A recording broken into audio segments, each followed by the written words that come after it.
mine into being. Cornelius Kelly, he was the fourth Copper King. And see, each one of these men in their own right had their own position in time, their own space and time, and their own significance. And I believe that due to the fact that Martha Staley went before Clark and Augustus Heinze went before Clark, Clark later became, although Marcus Daly was instrumental in bringing the name Anaconda into being through the Anaconda snake and the Anaconda mine. However, Clark, through his finances and his business and his holdings, later became the real, true, and essential Anaconda Mining Company as we know it today, because he outlasted Augustus Heinze and Marcus Daly. He was the last successor and the last one to go and fade out and pass away and die. Then became Cornelius Kelly, and Cornelius Kelly took what Clark had brought forth, perfected it, built up on it, and built the Anaconda Company into the world-renowned success that it was. Then, when the Anaconda Company left Butte, all this faded away. It's gone but not forgotten. Do you see any similarities between Evel Knievel and the Copper Kings? Well, yes, much, because bullshit sells faster than water. And if you got a good line of bullshit, or a good business sense, or a good knowledge, and you rush in and you seize the moment, and you partake this and this knowledge, you can do something with it. But you have to sell yourself. You have to be a salesman.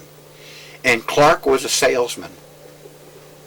And Daly was a salesman. And that the fact that he sold the idea of mining for copper, had he had not done this, who knows what, everything would have been a totally different outcome. And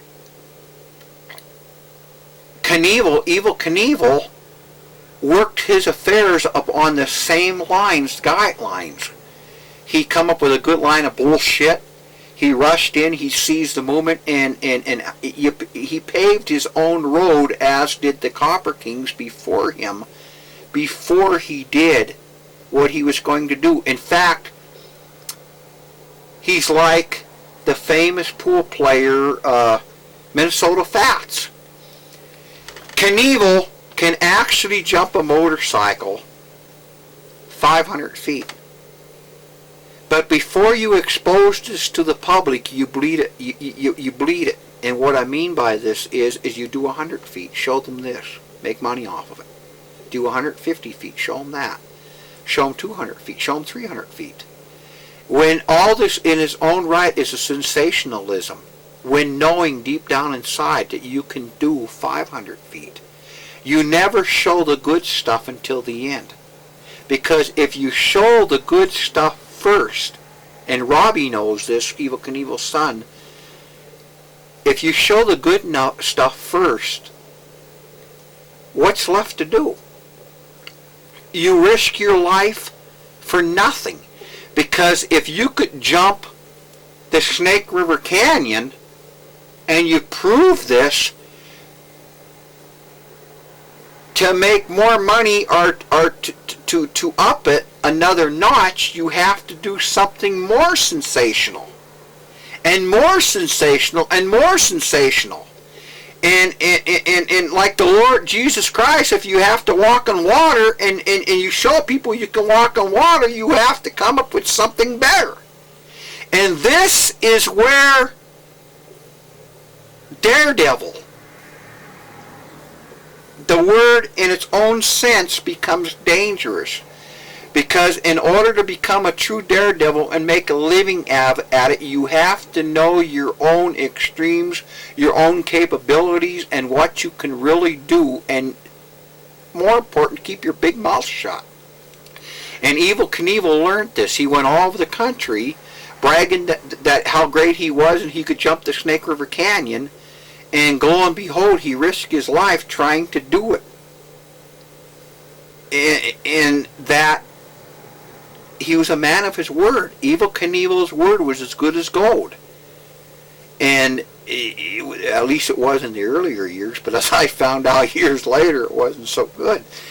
But that's a story in itself, too. But he conducted his business affairs much upon the guidelines as did the Copper Kings and other businessmen before them and other businessmen before them. That, in fact, that's what business is about. Business is about learning, taking this knowledge, holding it in your hand, and like having a ball of clay, molding and shaping it, and perfecting it and doing something with it. Well, did each of these people work along the fringe of the gangster world? And Butte was no different than any other big city. Chicago, Illinois was notorious for gangsters. And Butte was no different. Butte was known as Little Chicago. It was a metropolis. It had a lot of people here. And Butte brought in a lot of bad elements. In fact, Lizzie Borden, who was notorious for chopping her mother and father up with an axe, had resided in Butte here one time. And during the Western days, Morgan Earp was sheriff here. And Butte attracted a lot of bad elements, elements both good and bad. And Al Capone, the notorious gangster in Chicago, during Prohibition, found out through his holdings in Las Vegas, Nevada, which all this comes full circle, because Clark started Las Vegas, Nevada. Found out that the mines here were a perfect place to hide his booze en route to Las Vegas and the western seaboard. So he devised a plan to hide his booze underground here. Then years later, there became an association here, an open pit mine known as the Syndicate Pit. I believe that this derives its name for this reason. And a lot of, how would you say, trickery, manipulation, and gangster stuff went on here. In fact, there's a story about the Mills Bank building that it had a light installed on top of it, and in the elevator, penthouse, during nighttime, the mines here in Butte, during the 1920s, and maybe years earlier than them, and up until the 30s, for every so many loads of ore that was brought up from the mines, they would flick these lights, and in separate books were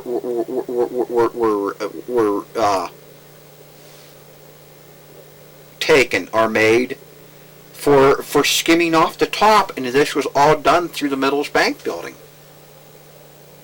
And be the story true or not true, there are several stories about stuff like this within the Butte district, that there were in fact gangsters here. Well, did you personally know anybody that drove for gangsters or was involved? In my years growing up, the reason escapes me, but I moved out of the Copper King Mansion at one time, and I got my own apartment. In fact, the building belonged to Ann Cody Smith. It was right over the street over here on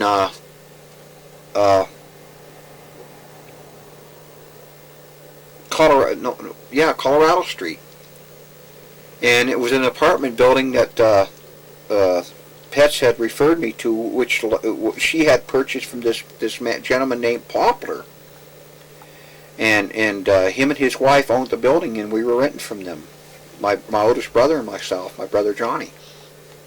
And he used to tell us stories about the Hanson Packing Company and how they packaged horse meat for human consumption during the First World War and part of the Second World War. In fact, up there on the wall there's a horse meat label. And anyway, he worked for the Hanson Packing Company, and he was a chauffeur for W.A. Clark in his earlier years. He said that W.A. Clark had the first Cadillac automobile in the state of Montana, and he also had the first Duesenberg.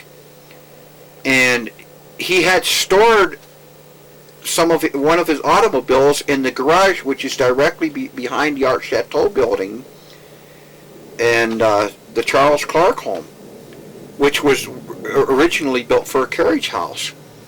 Anyway, he also went into storage on how he got a job through W.A. Clark, working for some of these people who were of gangster origin or gangster element, and that they tipped well. And getting on tips, W.A. Clark's son would go into a barber here in Butte, and he would leave a tip all the time of $1 silver. And back in the 1920s, that was a lot of money. And as the story goes, W.A. Clark went to the same barber one day, and the barber, joking around, had asked Clark how come he did not leave him a tip. Clark's reply was, because I don't have a rich father. And anyway, it turned out that this barber had also gained a position as a driver for these gentlemen or gangsters, or however we call it, after the Clark years. And this Poplar later became a driver for the Butte Taxi Company, Butte Yellow Taxi Company, which was housed within the Mills Bank building, which during the 1920s was believed to be owned as a cooperative headquarters for the gangster elements. And these taxi cabs were also used for hauling this liquor around during Prohibition years, and transporting books back and forth. And it is believed that there was a tunnel going from the Mills Bank building underneath the sidewalks over to the some bar, which at that time was believed to be the Arizona Bar, and all this was done underground. And these tunnels also connected the red light district of Butte.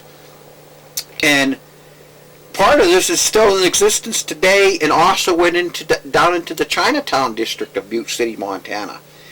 Anyway, these taxi cabs were essential for getting these products back and forth, also pedestrians throughout the district into the red light district and back and forth, and hauling this booze and this paperwork. And there are early stories that there was a pipe system from the upper floors of the Mills Bank building concealed in the walls, to where if the law or anybody came along, these books were thrown down through the system and fell into the basement of the Mills Bank building. And in the basements, there were a room down there where many barrels were holed for booze. And one of these barrels had an open top, and the books would fall in it, and then these taxi cabs would take it out right into the nose of all these people. This knowledge wasn't discovered till years later.